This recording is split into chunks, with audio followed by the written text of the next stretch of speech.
I'm Mike Costello, and I'm here with Dr. Iris Freelander, and today we'd like to talk to you about getting your thoughts in shape.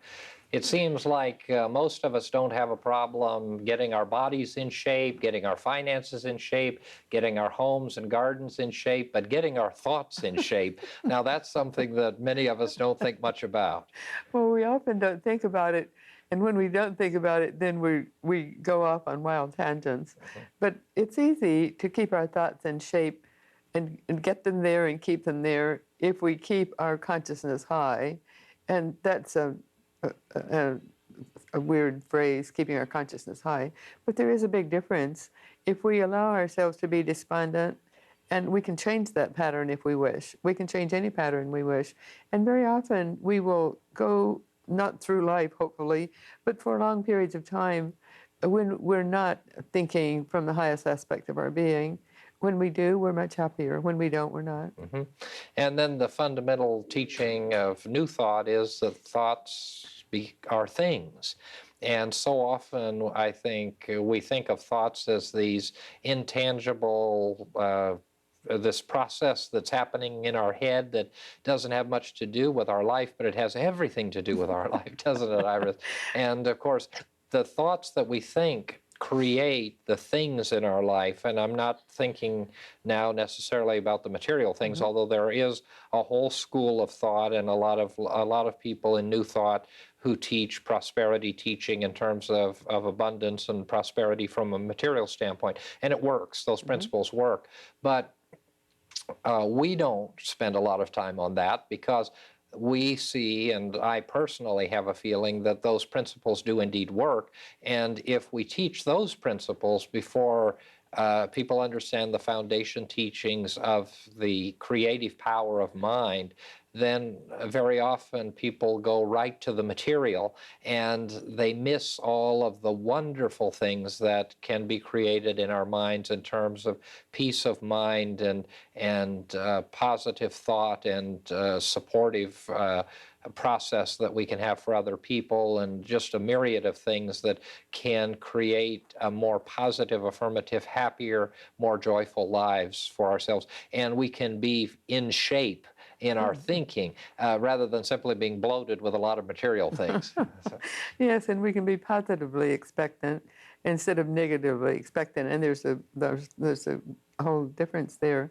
And it's up to us if we're going to be positive in life, and it's up to us if we're going to accept that we can keep our thoughts in shape by our own actions. And you have us do the affirmations at church regularly, and that's a wonderful way for people to be. There's a lady, Carol Hansen, who teaches people. She does workshops on just that. And she was grossly overweight. Well, she said she was grossly overweight. She weighed over 250 pounds. And she affirmed to herself, someone told her in her head to look at herself in the mirror, undressed, and say, "I love my body." And it took her 3 hours to say that the first time, because she was so disenchanted with her body. But she said that, and I've been making a study recently of how different people do different types of affirmations. And in every case, they say it doesn't matter if you don't believe it, which just comes as strange to me, as long as you say it. Just affirm it. And that's a good lesson for all of us to know, that we don't have to believe all those things we say. We just have to affirm them, and our mind will then take it and believe it. Our mind will process it. Yes. And that's a psychological reality, and it's a spiritual reality. And of course, New Thought is a combination of those dynamics.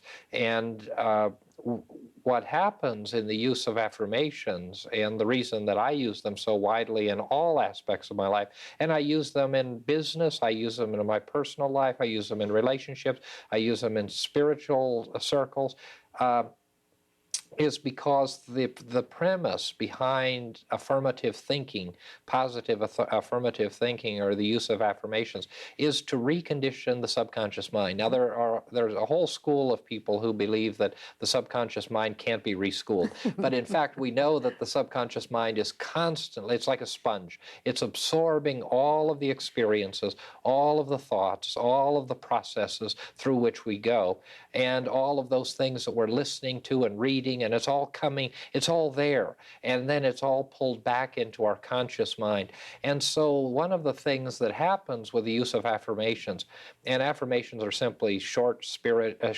positive statements, and we use them spiritually. They can be used again in material circles, in healing, in all aspects of life.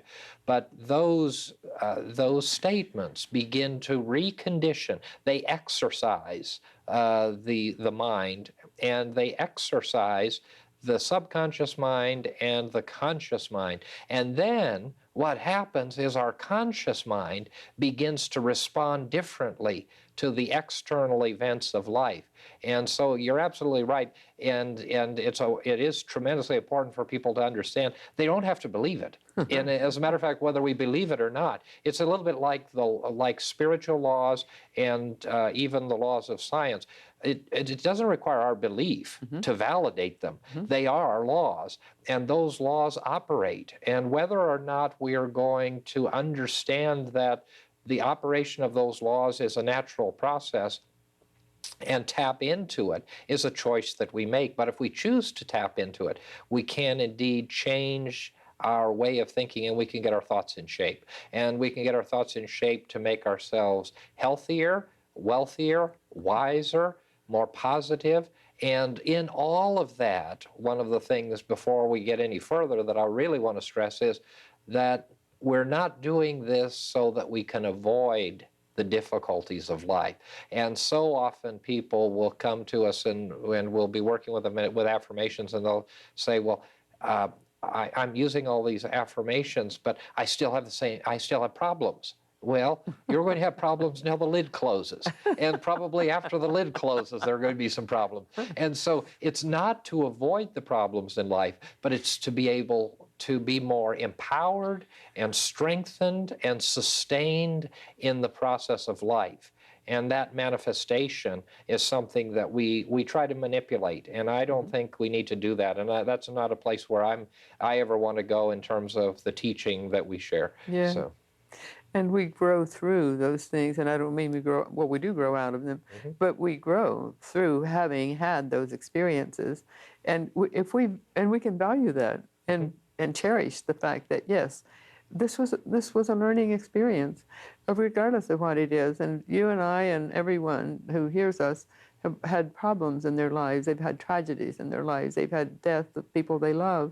But whatever we go through, whether it's a very happy event or a very tragic event, it's our own conscious mind guiding us, and we have to, with our conscious mind, allow our superconscious to come through and work through us. And then when we do, we learn from those experiences, and we value them, and we see them for what they were, just a stepping stone.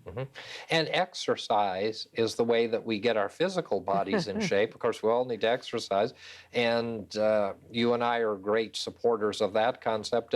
And exercise can be something as simple as walking, and so often it doesn't have to be that strenuous kind of thing, although the strenuous things are wonderful as well. But we need to exercise our thoughts, and that's what this program is about, and the topic that we're sharing.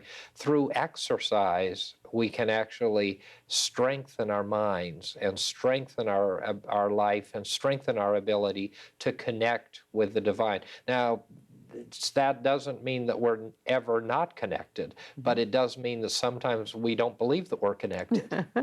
But we have to know that as we experience whatever it is we're experiencing, we have to know with our conscious mind that good will come of that.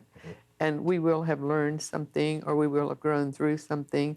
And it's just like when someone exercises, you were using the analogy of physical exercise versus the spiritual aspect. Well, if you see people who exercise strenuously and they grow those huge muscles, then when they stop doing them, if they abruptly have to stop doing them, they get into big trouble. I know one person who had that, and he had these muscles, or whatever they're called, very, very advanced and expanded, and then he wasn't able to exercise for a time, and he had to go to chiropractors and doctors because he was having lots of problems. Well, that would be true of what you were just saying in our spiritual life and in our conscious living, day-to-day living. If we just we have to work through whatever it is, see it through, acknowledge it to ourselves, and then go on, knowing that it wasn't all bad. We have to exercise, and there's a similar word that people use in spiritual circles, and that's exorcise. Exorcise. And we need to exorcise. And of course, what we say about exorcism or getting rid of the evil, the bad, or the negative in life is, and so often we use the word, we replace the word evil with error, and or sin with error, or mistake. It's a mistake. And so we can have mistaken ways of thinking. And as we are able to let go of those mistaken ways of thinking, we exercise and we exorcise our minds, and the errors and the mistakes and the wrong thinking is replaced with positive and affirmative thinking. And then we become empowered and strong, just as we do in the physical. And the wonderful thing is that it has nothing to do with our physical bodies, although it is sometimes easier to do when our physical bodies are strong as well. But then, just as the lady that you just spoke about, very often a beginning point of changing our physical manifestation, our physical being, or our health, or a dis-ease that we're experiencing, is to change our way of thinking. And on this program, we've talked a lot on several occasions about people in our church who have had life-threatening illnesses and diseases, and even terminal illnesses, and how we've seen them go from despondency and sadness through the experience of attaching to life even more fully, reconciling with family, dealing with pain in a different way, and getting to the end of this physical experience of life and going on into the next dimension of life in such a positive and wonderful way. And we see that happening, and we've seen that happen so often, haven't we, both of us? Yes. Yeah. And they go over in such a happy, looking so beautiful and happy. And we've talked about different people we've known who look lovely, and others remark about it, even the morticians remark of how lovely they look. And that's true. If we go over in death without fear and without trepidation, then it shows on our face just as much as it does here on earth. So it's reflecting back into that person's physical structure.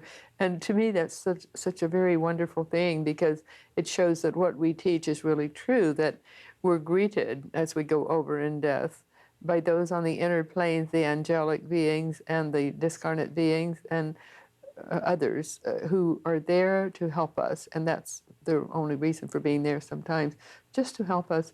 And that's so wonderful to know. And I don't know how anyone could really fear death when we really believe that that is true. And we can just look at the faces of the people very often as they go and know that, yes, indeed, it's got to be true, because they show it in their features. And we know that they are mentally in shape when they go out of this physical body that is no longer able to sustain life. We'd like to pause at this point in the program and offer you the opportunity to receive some literature so that you can continue to study the ideas and concepts we're sharing with you.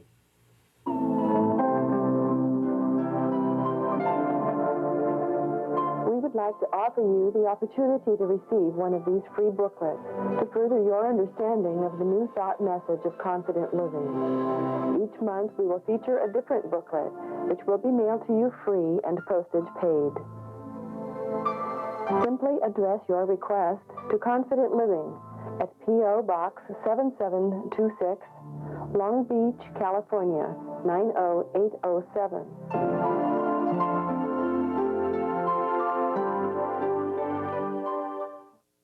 In the second half of the program, maybe we can talk about some practical ways to get our thinking in shape. And two of them that I can think of, or one that I can think of right now, is the fact that we need to be in the present experience, in the present moment, and in the present experience. And by that, I mean we need to be in this moment where we are, not in the past and not in the future, although we all spend time in the past and in the future at different points in time.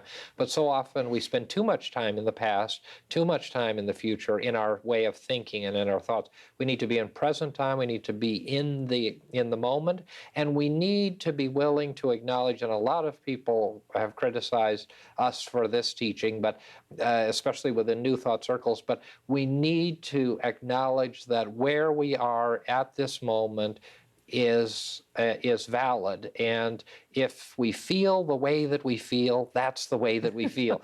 And you've heard me say to groups, and I've said to individuals so often, if you're depressed, you're depressed. If you're sad, you're sad. If you're lonely, you're lonely. If you have lack, you have lack. If you're ill, you're ill. So don't deny that reality of where you are, and don't deny how you're feeling, but be where you are. And in the midst of where you are, then decide, do I want to stay here, and am I in shape? And if I'm not, then I begin to exercise right thinking and the principles that can change that through affirmation or prayer or reconditioning of the thought process, or centering, or maybe some professional counseling is helpful, and a variety of things. But we need to be in the present time, don't we? Yes, to keep our consciousness in present time is really easy, but if we make that effort, but we have to make the effort sometimes. And in order to get past unpleasant things in our lives, sometimes we need outside help, and just going for a walk will often be life-changing for us. And reading something that's very inspiring makes a big difference, because it gets our thoughts. And what we're really doing is as we change our environment, whether it's reading or walking or different things, we're just doing that. We're changing the environment. Then we're able to change our thinking. But as we consciously keep our thoughts in shape, then we have to consciously treat ourselves and detach as if we're talking to someone else, and tell ourselves what we can and should or shouldn't do, and can and can't do. And by that, I don't mean getting permission, but physically be able to do that, or mentally be able to do that. And we can do whatever we want to do. If we want to do it, we can. And so as long as people just drown their sorrows in more sorrow, then they never rise above it. But if they change the environment, and I don't mean move to a different home, but just get out and go to a movie, take a walk, go treat yourself to something to eat or drink, do something different, or be with a person who's cheerful for us. But we have to consciously make our changes sometimes, and it doesn't just happen. We have to consciously do it. Right, it's work. It's work in some cases. And, just one of the things that I was thinking when you were speaking is we talk to people so often who are attached to the hurts of the past and to their life in the past. Mm-hmm. And one of the things that happens very often when people lose a loved one, and in a number of times, and I rarely, as you know, when I talk to people, very rarely give advice. I try to give options, lots of options, Mm-hmm. and work through the process. But I do give advice to people whose behavior is creating within them a thought process and a cycle of thought that is negative and is not exercising their best and greatest good. And I'm thinking now of actually two different people. One was a widow who had come, and she had come to us for some counseling, and come to the church and come to the center for some time, and she went religiously, if you will, or on a regular basis to the graveside of her husband. And that was a ritual that she went through. And each time she went to that place, she relived the negative experience. She relived the fact that that part of her life was gone. And one of the things we said is, don't go there. Instead of going there every week, go there once a month, or go there less often, until you can go there and you can recall both the good and you can feel what you feel, but don't allow yourself to just go there and be so attached to the past and so attached to the loss, because you'll never get out of it. And that exercise helped her a lot. Another was a young woman who had experienced a divorce, and she actually had a photograph of her ex-husband, and she kept it in her home, and she would always have these feelings about it, and the advice that I gave her was, take it down, to take it down until you're able to put it back up and to see the relationship for what it was and see the good and the positive, but understand that that relationship is over now. And that was a long process. And so often these experiences are hard to detach from, but both of those detachments, the stopping of going to the cemetery and the stopping of the altar of sorrow, that I called it, in the home, really transformed both of these people's way of thinking and changed, got their thoughts in shape in a positive way. And I think that, and in both cases, they came to a point in time of being able then to go to the cemetery or have the picture out, and it wasn't a painful experience. It was a recollection of a positive and affirmative experience. And the same happens with people who've lost children or lost jobs. I can think of people who we've talked to over the years who had a job that they were very attached to, and then they would say, well, they often drove down the street just so they could see the building where they used to work, where they were so happy. Well, that's not the kind of exercise that's going to do any good. And so what we want to do is exercise our way of thinking, and sometimes we have to move on. Just as you said, go do something different. Go make a new circle of friends. The little lady in our church who's made her transition some time ago in the recent past, one of the things that she said to me that I thought was so profound, and she lived to be radiant in her 90s, and she said, in my 70s and 80s, I was burying all my friends, and I was getting so depressed, and I was so sad and so sorry all the time for the loss of my friends. And she said, but I felt that I was going to live a long time. And in fact, she did live a long time, well into her 90s. And she said, I decided that what I needed to do was get younger friends. And that's exactly what she did. And so she was able to change her way of thinking and then still have those wonderful memories of those good contemporaries that she had. But she began to make a new circle of friends, and her whole life was different because of it. Yes, and so she made a conscious choice and lived with it and lived through it. And this is what we all need to do. And sometimes it has to be a conscious choice. We have to consciously just detach from our emotions and tell ourselves as if we're telling someone else or making choices for someone else. Because very often we can see other people's problems much more clearly than our own, and the solutions. We can see the solutions more easily because we tend to think that our own problems are insoluble if we're in that state of mind where we can't go on, whether we're worried about health or relationships or whatever the various problems of life. And so if we can be impersonal about it, it's easier very often to get on. And I think that's what good counseling does. It shows people their options. They see that they don't have to do any one thing. They have choices. And life is a series of choices throughout life. It's always. And we can choose to get our thoughts in shape and think positively and put ourselves in the positions where we're able to think positively, or we can just drown our sorrows in more and more depression. And so, and we all go through those various phases, but very often the people who stay in those down times for ever so long wonder later why on earth they ever did it. Recently I was talking with a man, and last night I was talking with his sister-in-law, and she was saying how much just talking his problems out helped, because I think men are not able to just talk their problems out like women do. And so just talking his problems out at a social event made all the difference in the world in his life. And he was smiling that day for the first time. His brother said for the first time in 6 months he had seen him smile. But the man his mother had died, and he had been very close to his mother and lived very near her and took care of her, and his dog had died. And he apologized for grieving over his dog. And I said, well, for heaven's sakes, you don't need to apologize for grieving about your dog. Of course you loved your dog, and whatever we love and lose, we're going to be sad about it. But then we can get another a replacement, or we can just realize that dog had a long and happy life, just as we do with people.